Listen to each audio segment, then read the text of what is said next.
This is our Agent Attraction Fast Start call. Today we are going to chat about why a team would want to join EXP. So smaller teams or larger teams, which actually almost operate like independent brokerages to this point, they have some different sets of concerns than the average agent. So we all decided this is a useful topic for today. If there's other things you guys want to talk about, heck, we're talking about that too, right? So Mike, you want to start off with teams? Yeah, I mean, I'm still fired up because I just started getting into it on Susan's call. So I want to start out the call by saying, if you are at our company at EXP and you don't understand that a team leader not at our company is hurting everybody, you need to understand it. It is financially irresponsible to not be at our company in the first place. With a team, it's not only financially irresponsible, but it's selfish to not be at our company.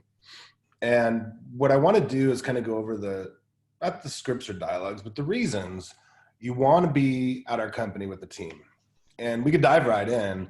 And I'm taking notes, Jesse, and I hope you are too, because I want to do a video later, a live video that I was talking about yesterday on this exactly.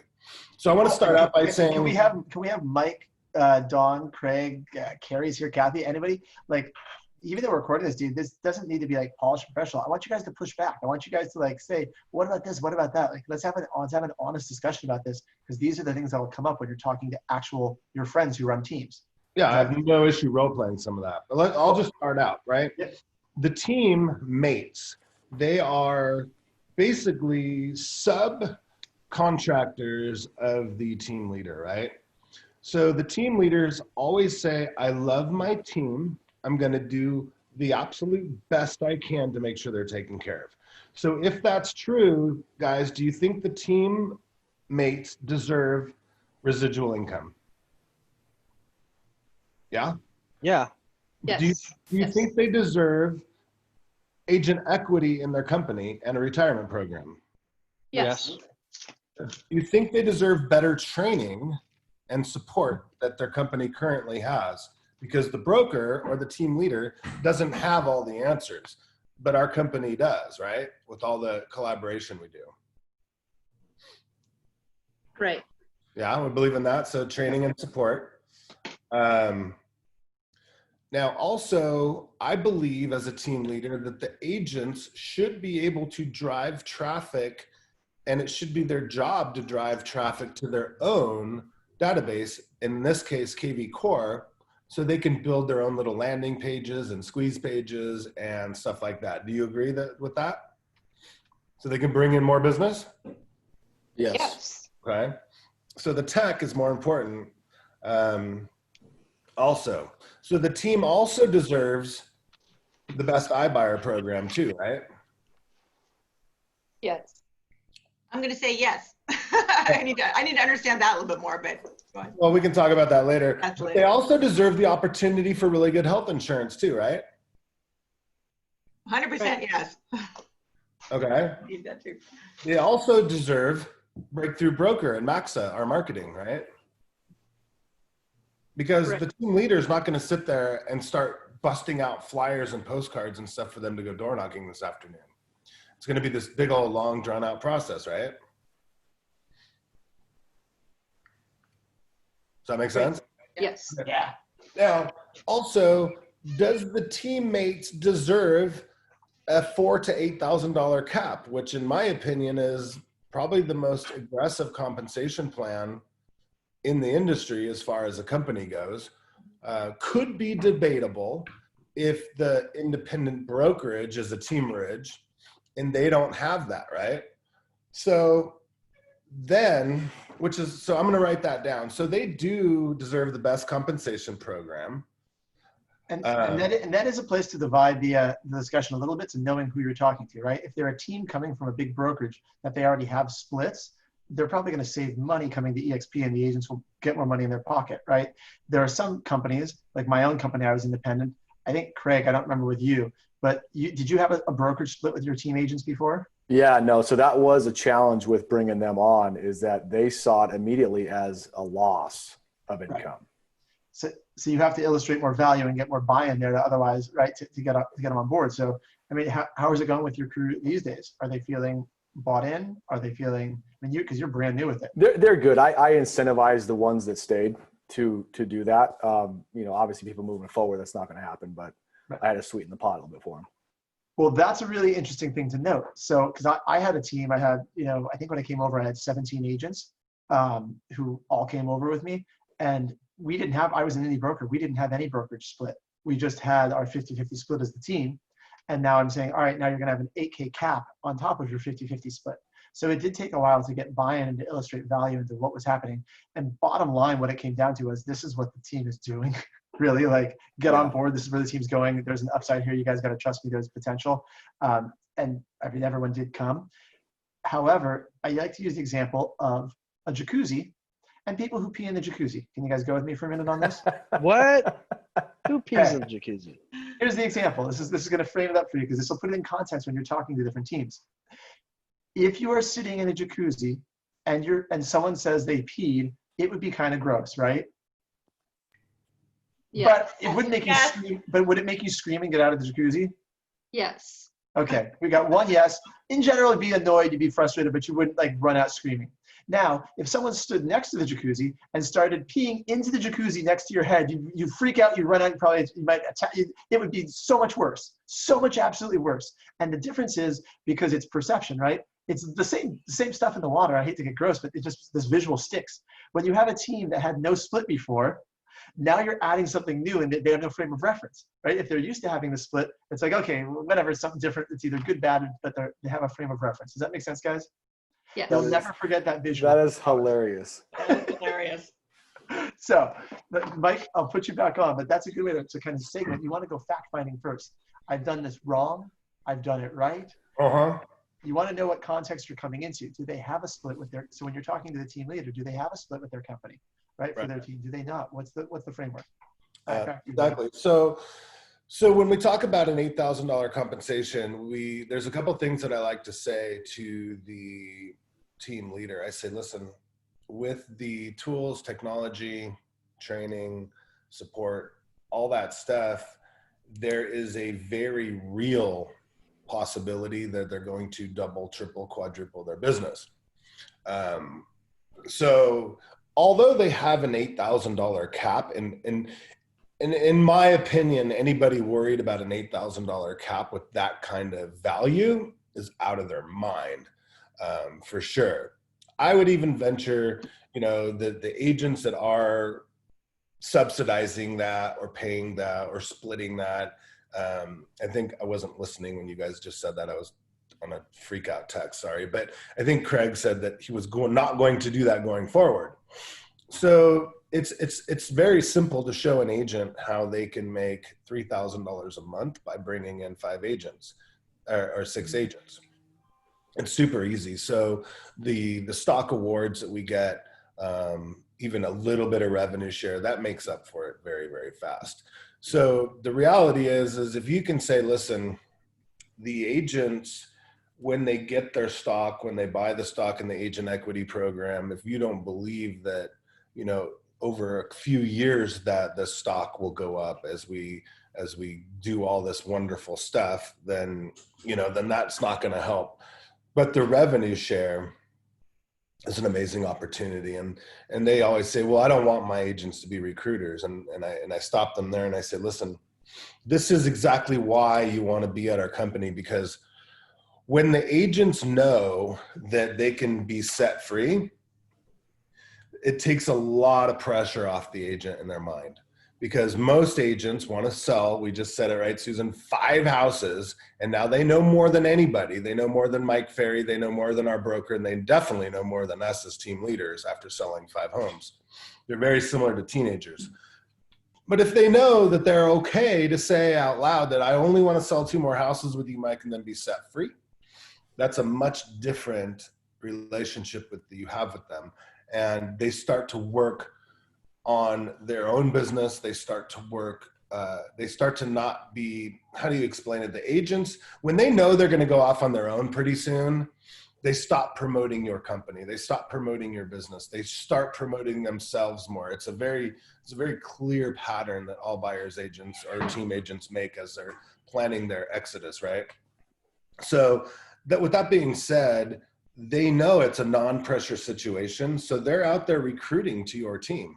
They're saying, join Team Bjorkman. You're going to get the best training, the best support. You're going to be at the best company. We're going to teach you how to get all this really cool stuff that no other company offers. And the best part is Mike will gladly support you as you leave and teach you how to be an awesome agent and help build your team. So there's no pressure. So a lot of my buyer's agents, I used to say, why don't you bring people to the team? Well, I don't really think they're a real good team fit.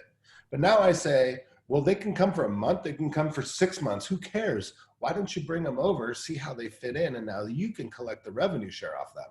So you're creating this little tribe of recruiters to build up Team Bjorkman or Team Zagorsky or Chastain or whatever, right? So it's a much more relaxed environment. They're recruiting for you, and they're not ashamed or worried or they don't have an issue talking about joining a team. They're like, dude, it's easy. Come or go as you please. No big deal. And you still have the same support and da-da-da-da-da. So you get all the same benefits and you can come and go as you please. Does that make sense? If I can add something in there, Mike, on when you guys were just talking about like the caps and the half cap and all that. I don't know about all the other KWs. I can tell you my KW in Carlsbad, our cap was 26,000, for example. And then a team member will be a half cap, 13,000. But the difference with the EXP and for that particular KW, the whole team had to cap together. In other words, if I was a team lead and I had 4 buyer's agents on my team, my cap is 26, theirs is 13, that's 52,000, that's 78,000. And then you had to pay your 3,000 royalty, so that was another 15,000. Our team had to hit the $93,000 cap together as a team before we go to 100%. At EXP, the split, yeah, I don't know if they're all like that, but I know that the San Diego is like that. They're not. Yeah, well, that's how it is over there. So That's anyway, crazy. So again, whoever you're talking to, just ask that question. Does your current team need to cap together as a team, or do you all cap individually? Again, there's a big difference in that, you know. So that's just something to bring up and be mindful of as you're talking to people that have teams. I routinely spend time with agents calculating the numbers, and it's a no-brainer for most of the companies that our company is less expensive. Our compensation model was purposely designed to beat everybody else's. Julia, give me a bottle of water. Taking the value into consideration.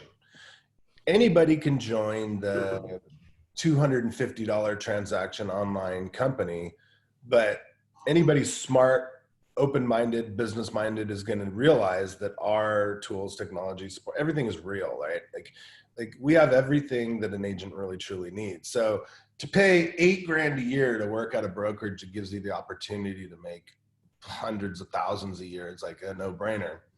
But more importantly, the stress that comes off the team leader is absolutely amazing. The training alone, if they take advantage of the training alone, their agents are going to thrive. They take advantage of the technology, their agents are going to thrive. So anytime there's a change, you need to sit down and talk about it. And I'll show you a video of Jesse going to talk to Don Mowry's office at some point.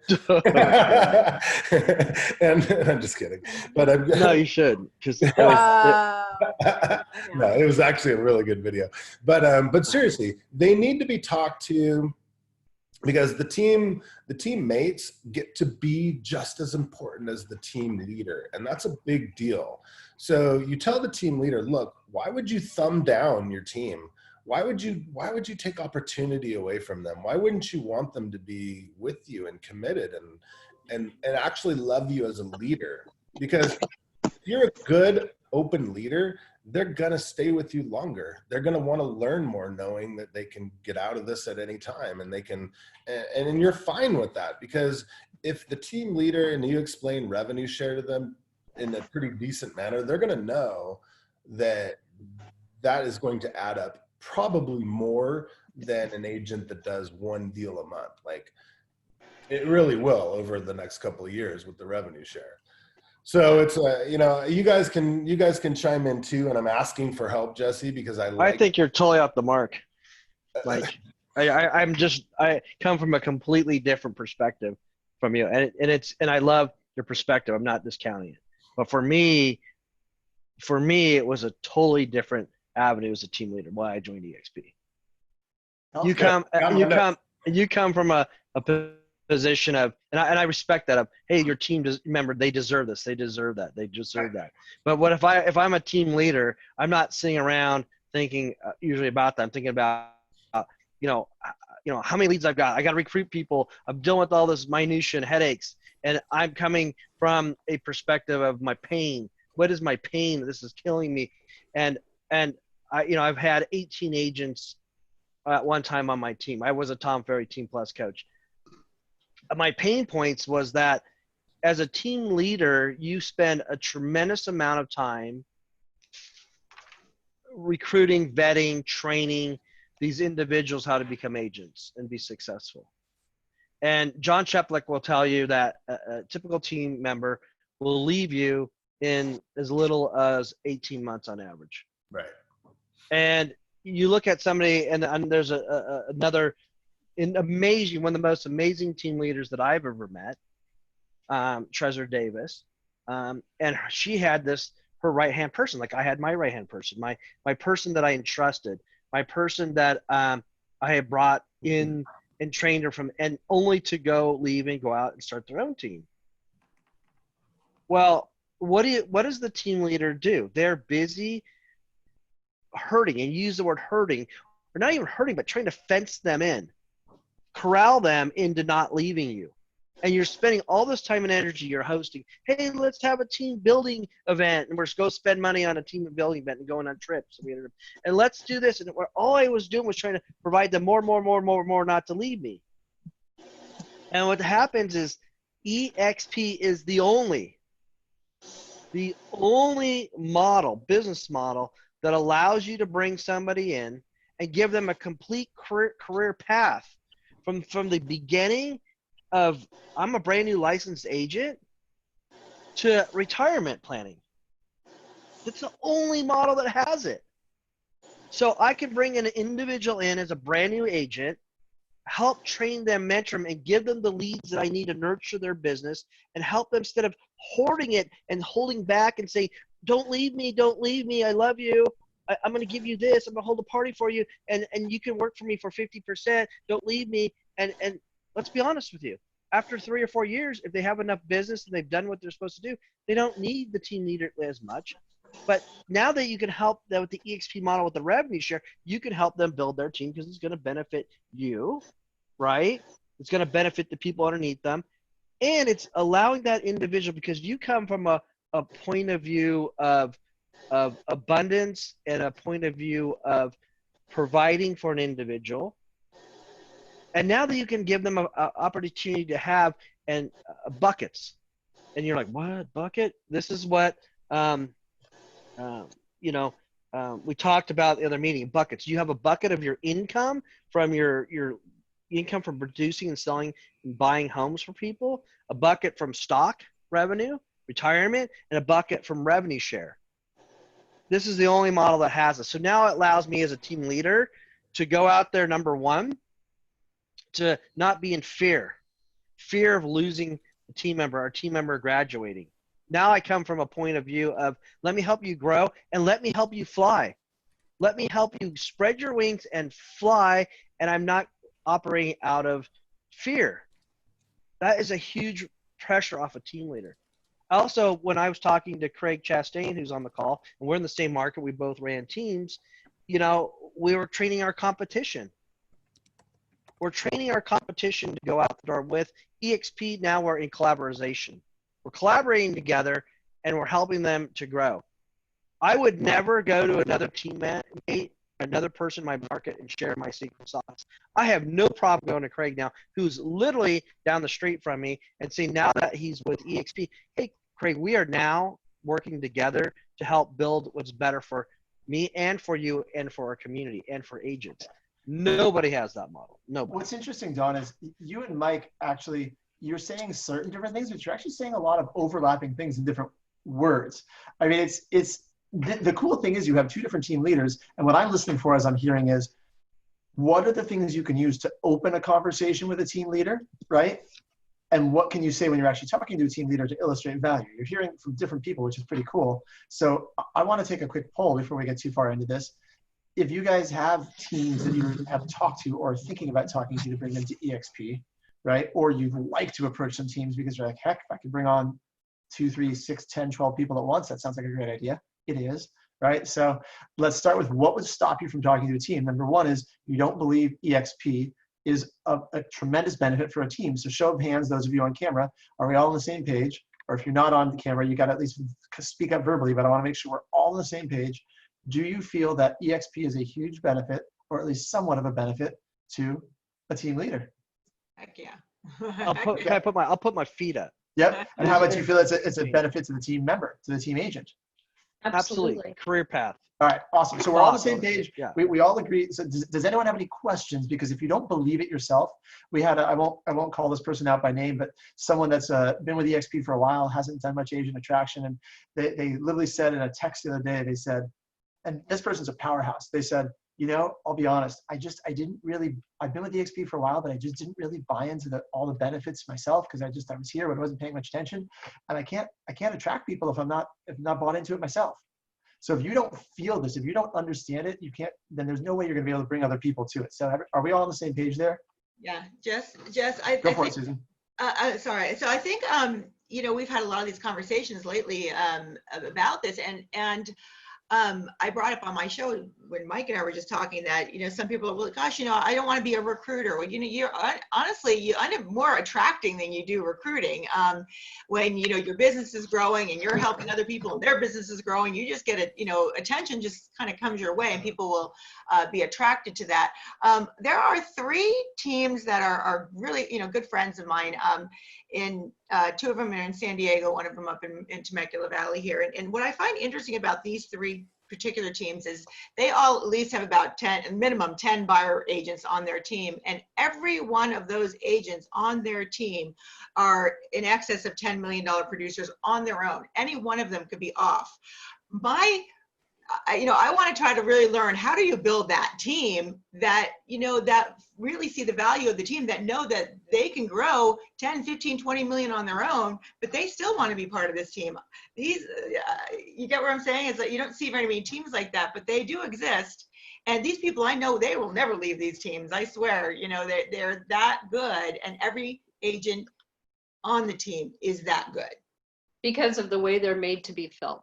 So their team lead makes them feel like they're the most important person in the world, and it gets to the point where money is not important. I know that for myself.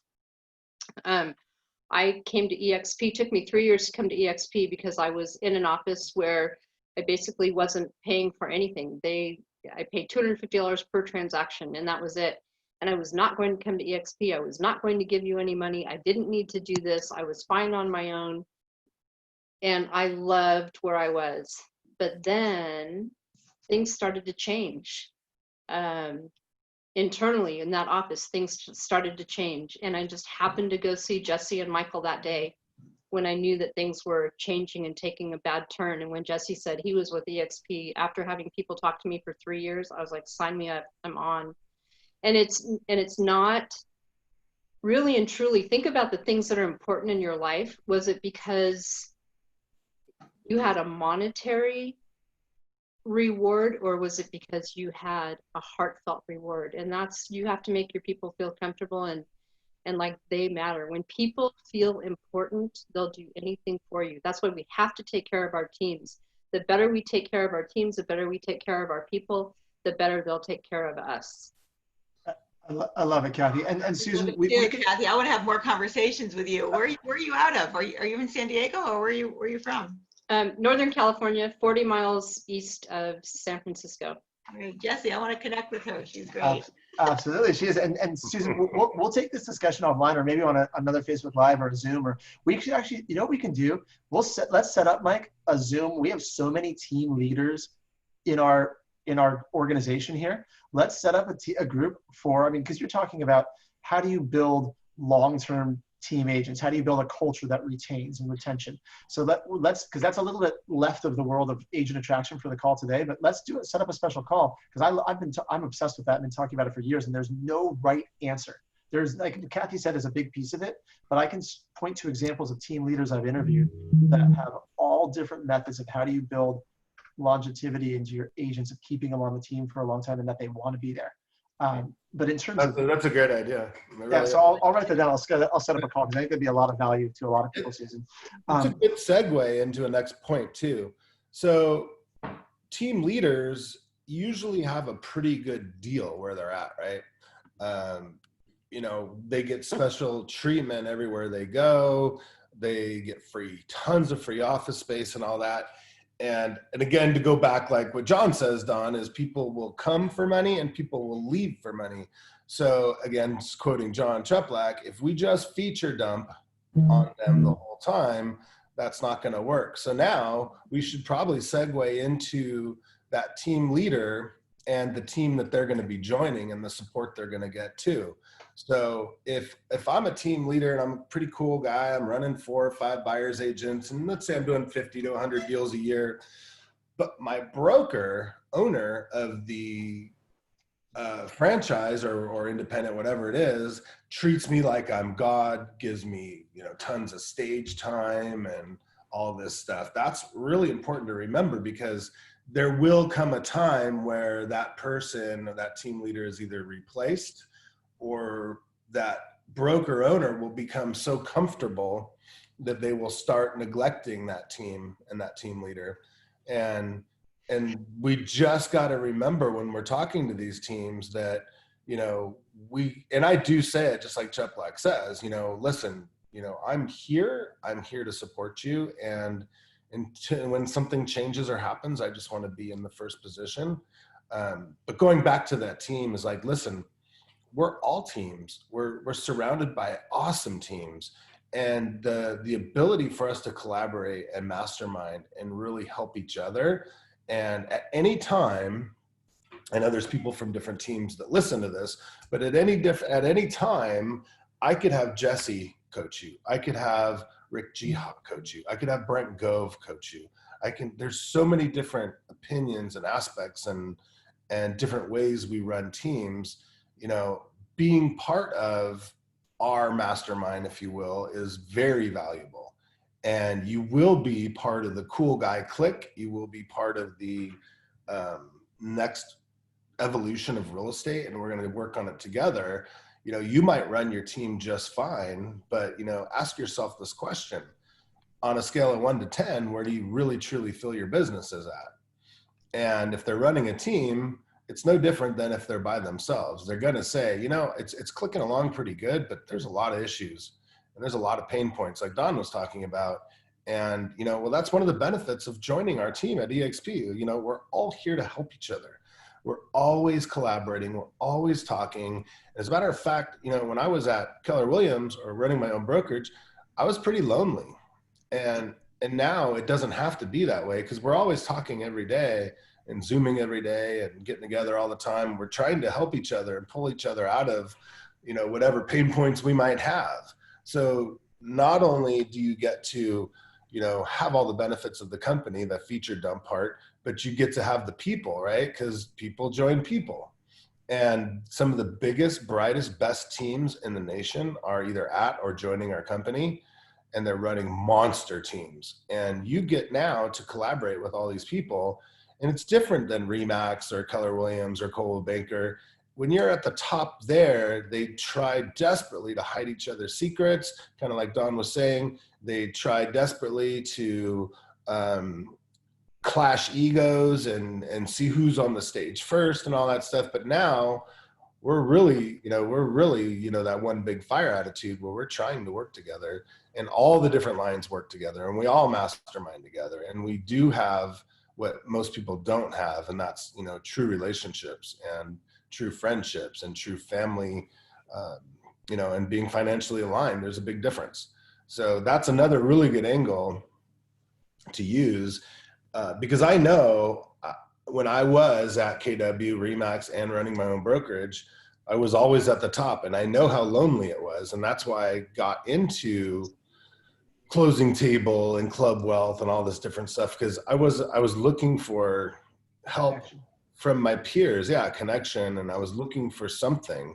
So let's use an example with these three people for teams for Susan. So Susan, I don't know if you had talked about any three of these about EXP. They sound like very successful teams. I'm curious, in the world of agent attraction, let's just use these as case studies. Has it, like what Mike's talking about, have you approached pain points with any of them? Has it come up about EXP, or is it still in the relationship phase? Like, where does it stand with any pick one of them? Let's use it as an example.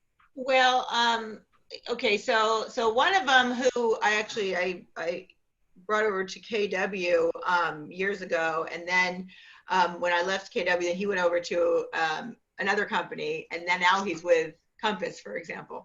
And he's like, I'm not changing. He's just like, I'm not changing anymore. It's kind of like, so we haven't really had that conversation. I'm hoping to have that with him still. So does he say to you, hey, I'm not changing anymore? He just says, I don't want to hear about it. He goes, I just don't want to even hear about it. I'm not making any more decisions. I'm making any changes. I'm good. Perfect. So let's do some actual scripting here. There's no right or wrong answer. I want to see a couple different approaches. You've done this for years, Susan. What do you say? And let's get some other options. But when someone says, look, I've made too many changes, I don't want to change, want to hear about it. What do you say at that point, Susan? Well, I actually say, listen, I always approve first, and then I say something along the lines of, it just never hurts to explore opportunities, keep it in your back pocket, but you don't know what you don't know, and nor did I until I started listening and seeing what it could do for my future, and I would love to share that with you. But I'll ask some more questions. And was he open to that? What's that? Was he open to it or no? Not yet. I know him very well, though. I just kind of felt like it. It was. So, I haven't met with him yet again on it. Can I give you my take on it and what I did there? And then Craig, Mike, Don, anybody else. So this is more just like I want to kind of jump around and see things that you guys have done that are working. I fully agree with you, Susan. The first thing in any objection handling is you're going to repeat and affirm, take the pressure off, right? Totally get it. You're not making any more changes. You don't need to make changes. It sounds like you love where you're at. What do you love about your current brokerage? I just get them talking first. I find out what they love, right? And then you can go to the question that Mike taught me, which was, and so I'm just curious, when you changed last time, what was it that you were missing from your last brokerage that caused you to change? And then you can start looking at, and it might not be this first conversation. You might just be figuring out what's important to them. But then when you said, all right, well, hey, can I come back and let me find out, you just want to hear about it. Once you get them talking, at that point you say, hey, look, I know you're not moving. I know you're not changing, but let's at least just, compare so you know what's out there. He might be more receptive at that point. Just one option. Okay, very good. I got loud noise outside my window. Someone's revving an engine. Someone else take over. Yeah, it's pretty simple. Like when I talk to people, I say, listen, you're obviously business-minded and you're open-minded. You have to know what else is out there. You have to know what competitive edge we have. And if nothing else, you might find something that we have that you can get on the streets or you could build yourself. So why don't you at least listen? And then that way, maybe you could duplicate some of the things, or maybe you can take advantage of some of the things that are out there, and nobody's asking you to change. And honestly, I'm having the conversation with you because I think you're a good fit for our company. I think you're ethical. I think you're a hard worker. I think you fit in with all the ballers that were around. And I think you'd have fun, and I think you would thrive in the business. But I'm not going to ask you to join the company. I just want you to know what's out there. So if something does happen or change, you'll know, and you'll know where the right place to go. And if not, I would love to learn anyways. I'm sorry, Mike. Do you all know the story of the lumberjacks and sharpening their axe? There's two lumberjacks and they're in a contest, and they need to see who's going to chop down the most trees the fastest. And one guy in the middle of the contest stops, and he stops to sharpen his axe. And the other guy's like, oh, you're an idiot. I'm going to keep going. I'm not going to stop. I'm not going to sharpen my axe. And guess what? Eventually his axe got really dull, and he wasn't able to finish cutting down all the trees he wanted to cut down. But the guy that stopped to sharpen his axe, even though he took some time out to do that, he got his tools sharp. He became the better the better lumberjack, and he was able in the end to cut down more trees and win the contest. And I always just tell people, look, you know, I tell them that story, and there's a few other stories. I just tell them, look, you know, I just want to help you sharpen your axe. I want you to look at your options. I just want you to look at the tools. Let's just sharpen your axe. Take a couple hours out of your day. You know, we have a little store here in town called Sip and Scoop. I'm actually meeting someone there tomorrow at 2:00. You know, let's go to Sip and Scoop, sit down, have a lemon ice, and let's sharpen your axe. And they're like, oh, I can't say no to that, you know. I like that. That's good. So that's what I do. And I never ask anybody to come over. And I've been, you know, I haven't been working real hard on getting people to come over, but I have been working it. And now all of a sudden, people are calling me. They're like, hey, I've been thinking about sharpening my axe. You know, so just little things like that, you know. I love it, by the way. And that's why I wanted to do this, because all of you guys, everyone on here has done a lot of recruitment. Like, you guys are all, like Susan, you've recruited lots of agents.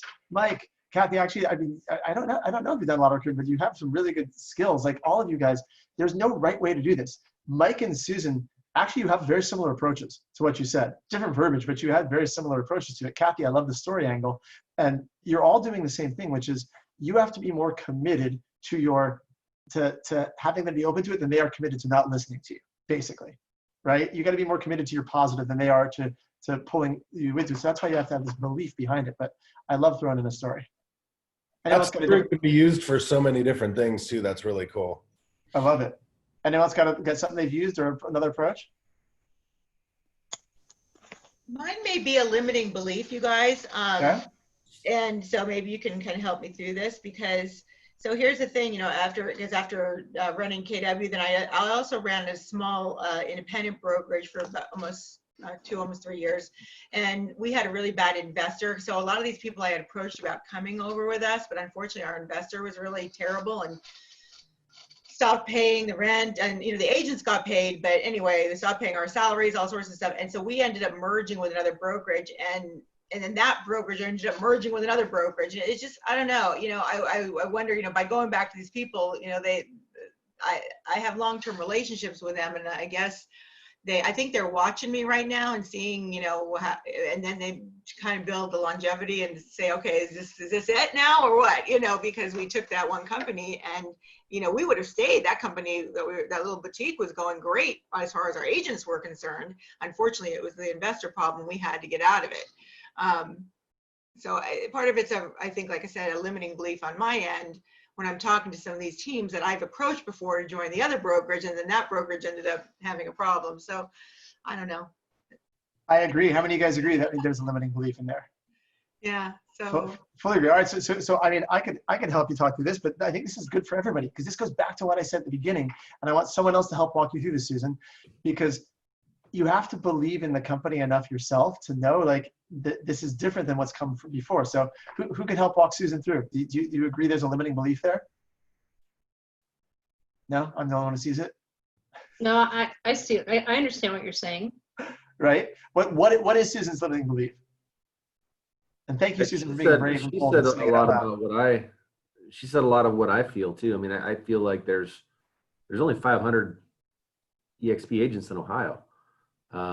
So, and people think of EXP here, they think of a couple of other people, and they don't, you know, so there's a lot of people I think who have seen me come over.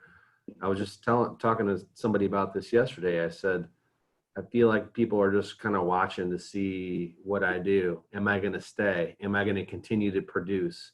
You know, are our team members going to, you know, still be happy and successful? And so, yeah, I'm kind of this place where I'm not pushing super hard on the recruiting, but just focusing on, like, all right, let's just keep doing a good job, get in communication with more and more agents, and, you know, it's going to unravel itself here in time. Michael, that's exactly what I'm doing too. I get that. So that's the same place. I feel like, you know, people are watching and wanting to see the longevity, see the results, you know, and then when they start seeing and experiencing that, they're okay, you know, and it's not that they don't trust me, they do, but just based on what's happening. Kathy, may I rephrase this? Kathy, you are telling me that because you were at another brokerage and you invited other agents to join that brokerage, that didn't succeed or there was issues at the end that you don't feel comfortable or people will not believe in you if you invite them to join EXP. Is that what I'm hearing? Me? No, I No, think Susan is saying it, not Kathy. Susan, Yeah. I'm sorry. Is that Okay. Susan?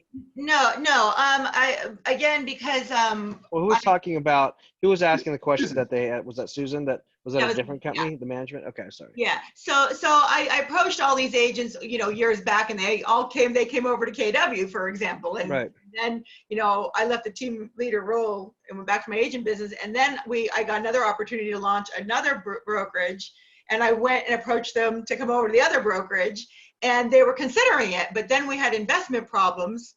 And so that little brokerage merged with another company. And then that company ended up merging again. So it's like, wow, now I kind of feel like they're like, well, wait a minute, we're not making any changes here. You've made a couple moves here. And it's not, we don't know, like, and trust you at the same time. Now we're just kind of kicking back saying, okay, is she going to stay here? What's going to happen?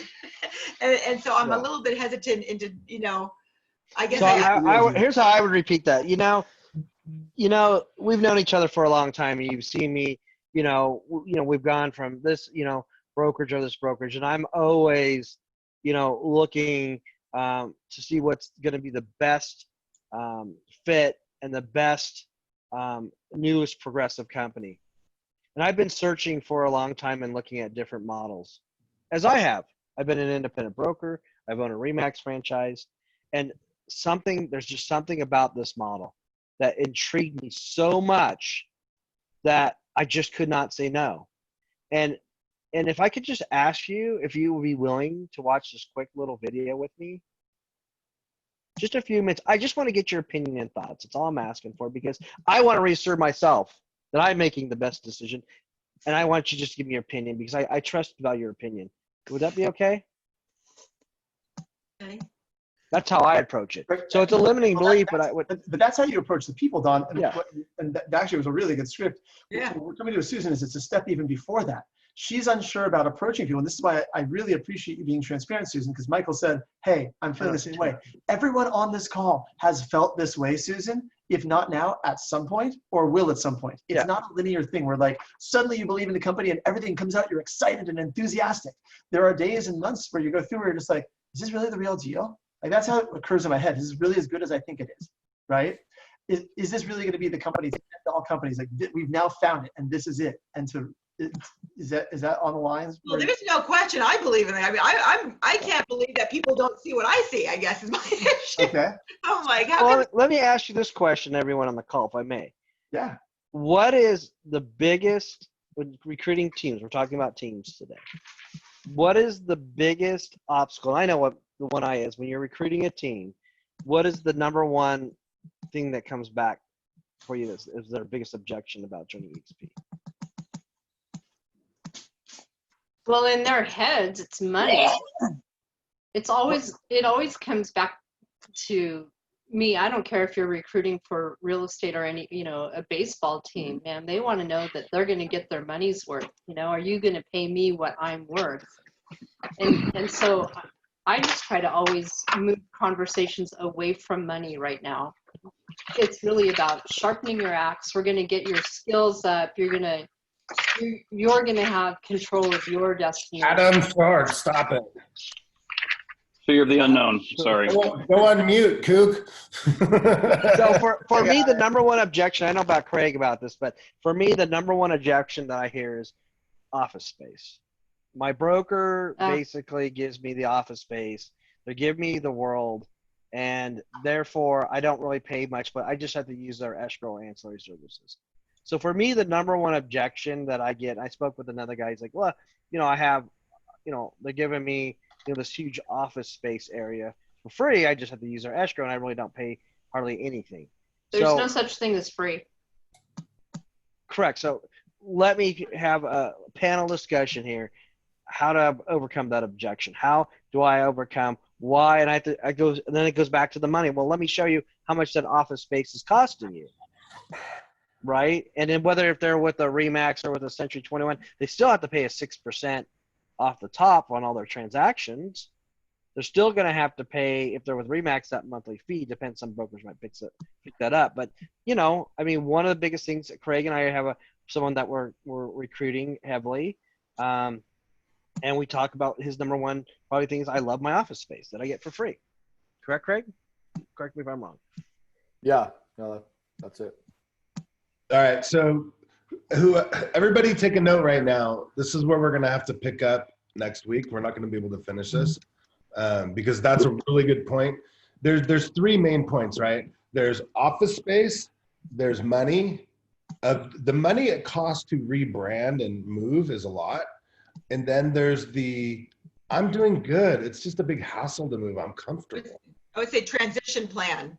Yeah, people are like, Mike, I'd rather not put any kinks in our motion right now because we're clicking along so good. I don't want to do anything to disrupt what's happening. And it's such a hassle to move.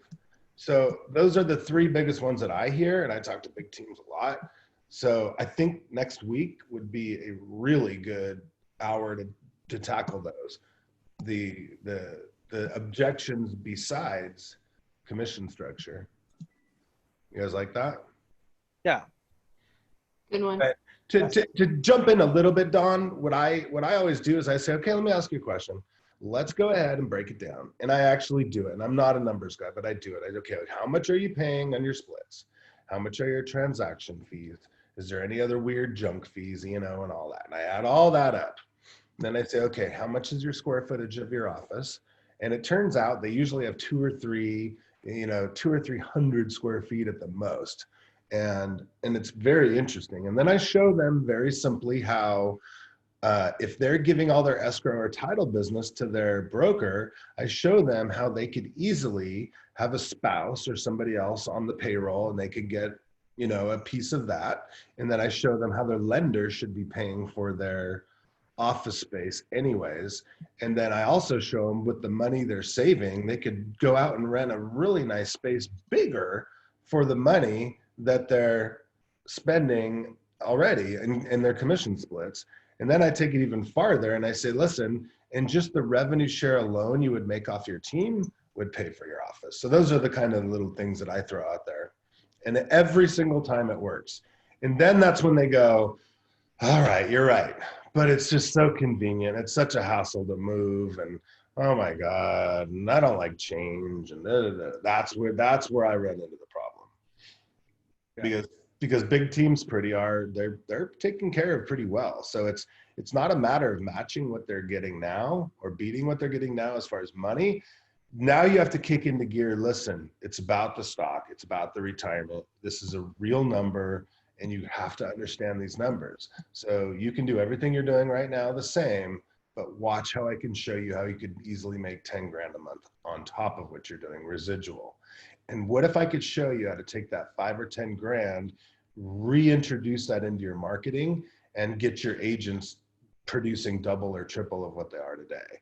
Let's look at the future possibilities. Let's not compare apples to apples today because you can't. Then they start going, oh shit, all right, let's hear it. Right. But you got to go very slow and you have to have 150% of their attention, which is very hard to get. And you have to have multiple people say it to them over and over. Right. So honestly, because it's not a thing. There are a lot of, especially big teams. I mean, even solo agents oftentimes don't move very quickly, but teams, I feel like it depends on the person. But that's why, again, I hate harping on the same things we say every week, but they're just the basic building blocks. Have your organization, your sponsor, leverage them to help you bring people in. Have them do multiple meetings. Don't just meet one person, right? Have them talk to someone else. Have them, like Kathy had me do a 3-way call with someone the other day. And at the beginning of this call, I said, great, Kathy, have that person get on with Mike, just to get another opinion, get them wrapped up. Not opinion, but get them have them hear another voice. Mike could say the exact same things that I did in a little different way. Maybe it'll click. It's just another person of support and it'll help move that forward. Right? Whenever you guys are wrapping up a recruitment conversation, you always want to set a next step. I know you guys know this, right? Did you hear enough? Are you ready to join? Or do you want to, let me have you talk with one of my other partners, right? What sounds best for you guys? How do you want to continue the conversation? Or you want to tell me to kick rocks? Go back to being friends, give them that option. Give them that, really. But set a next step so you're not just chasing them. Is this helpful, guys? Yeah. Yes. I want to leave one thing that I might have missed the mark completely, Susan. I'll have to talk to you offline about the limiting belief, because I hear what you're saying about limiting belief. I don't think I quite got there, but this might help all of you guys regardless. If you haven't seen this or you weren't there in person, 2019 Las Vegas leadership event, Brent Gove in Las Vegas. Was anyone? I know Mike was there. I think, Susan, that might have been the first That was one. my first, yeah. I don't know if were you in the room when that event started in the very first session? I think so. Wasn't that Okay, cool. So in the chat box, I just put a link to the beginning of that event. If you jump, so before we shut this meeting off, guys, cut and paste that link. If you jump to 11 minutes and 30 seconds in that video, you're going to watch, and it's 10 minutes, and at first you're going to say, Jesse, this is the most boring 10 minutes I've ever seen. It's just people reading off names. Okay, here's what they're reading. They're calling people on the stage of people who've been with EXP, who've personally attracted a revenue share group of a minimum of, I think it's 200 people or 250 people. That means they're making passively from revenue share at least $200,000 a year up passively. And they just go on and on and on. And you'll look at these people, and some of them are rock stars, and some of them you've never heard of, have never sold a house in their life. And to me, every time I go back and rewatch this thing, it just because Susan made a comment. She said, you know, these people are watching you to see, like, is this really working? Michael, you said people in your market are watching you. How is this going to go? They are watching you guys. They are. And if you haven't been here long enough yet to create some real success on your own, you can leverage other people's experience and success. So Mike Bjorkman, me, David Golden, Brent Conley, we have a text message group where we're sending each other our rev share screenshots multiple times a month, just to encourage and keep going. If you guys don't have someone in your world doing that, reach out to me. Let's start little groups where we can share that stuff and like show you guys not only is this real, but keep you motivated. And like, this is, people are. What's your rev share, Jesse? What's your rev share? About 12,000 for the Right month. 12,000. I'll text it to you. Text me. How many agents you got now? 181. So I personally brought in 32 to the company, which turned into 181. Brent Conley has brought into the company 10, which turned into like 220. Okay, he only brought in 10 people to this company, and he has 220 people in his rev share group. He's going to make a couple 100,000 this year in rev share. Like, isn't that crazy? Crazy. That's the power of this company, and it's real. It really is real. Go ahead, Mike. You guys, you want to wrap it up? Yeah, I just have to say, because it's just for Susan's benefit and Michael's especially. I spend some time with Jay Kinder when I can, because I think he's really smart. And I asked him, I said, what's your biggest regret in not, what's your biggest regret since you joined the company? He says, not doing more video. Do you guys realize he does like a video a day? And he still says, that's my #1 way that I've attracted. So as people are watching in your town, I think, Michael and Susan, the more ballers you get and the more you build your YouTube channel and the more you go live and share that and have your team share that, people are going to start seeing you are playing around with big dog agents. And as they're watching, they're going to start getting, whether they like it or not, they're going to start getting more and more respect for you. And then if you pick up the phone and call them, and I've been doing that for the last couple of weeks, as hard as it is for me, they've been saying, I've been watching you, man. It looks like you're doing some pretty cool stuff, you know? So they're very open and responsive when I call them. And that's the first thing they do. They go, looks like you're doing amazing. And I go, cool, you're watching. So realtors have really big egos, especially team leaders, right? From other companies, right? So they're going to not call you. Sometimes a real estate agent's ego is so big, they'll call another agent that they know out of state so they don't have to go to your face and say, okay, you win. So if you call them and release all that drama from their mind and you build them up and say, dude, I can't do this. I have so much respect for you and I care about you and I think what you're doing is amazing. I just have to know, has anybody sat you down and really showed you this model, because you're such a good fit. And then Brent Gove taught me that. And then they're like, okay, you know, I talked to a girl this morning that we were basically best friends for years. And then something happened in our personal relationships and we didn't talk for a long time. And I called her out of the blue this morning because I noticed she was working in multiple states. And I just wanted to make sure she knew about the cap. And she's like, yeah, I'm watching you, da, da, da, da, da. And I'm like, I really want to show you the model and show you how you can thrive in multiple states. And at the end of the conversation, after she told me in 3 different ways she wasn't looking at EXP and she'd never go, before we hung up, she goes, yeah, I've been looking at EXP. And I'm like, well, that's when I switched. Well, you got to hear about our team, you know, but the reality is everybody's watching. The better you do on social media, the better. And reach out to them. And I think that's a big deal, because honestly, in your own mind and heart, you feel like people are going, oh, she switched all these companies. Nobody gives a crap. Nobody's really paying that much attention to you. They probably forgot 2 or 3 of the switches you've even made, and they pay attention and they respect you for who you are. You know, I don't even know half the companies my enemies are at or my competition's at. I honestly have no clue where they're at. And I don't care if they switch companies. If they did, I probably missed it. But what I do watch is how influential they are in my community and how much of a threat they are to my real estate business, because I don't want them to steal all my real estate business. And that's where I go, okay, that's a good agent. That's when I start feeling like that, a little intimidated, you know, so I wouldn't worry about all that crap. I would just reach out to them and do your best to be in the public eye without being cheesy. You know, there's a couple people in our company that I go, these guys are dorks. Like they're just stupid. They're doing too much. But what we got to remember is people aren't watching all the time. They're only watching some of the time, you know, and if they're really good agents and they're busy, they're barely watching anything. So you could do 5 videos a day and you're lucky if they see 1 a week. You know, so don't be afraid to do that. And that's why I said, look, I have this list right here. I texted Jesse yesterday. I got these, I want to do a video a day, like all in the next couple of weeks. And just because you never know in your YouTube channel. And when people are Googling things, I had a girl in Louisiana call me the other day. I said, how'd you get my number? She goes, I was just Googling crap and one of your videos came up. I'm like, oh, it's working. and then all these big agents that call me. And that, like right now, I just had one right now. I don't know if I'm allowed to tell you what his revenue share is, because I said, will you please show me your revenue share check this month?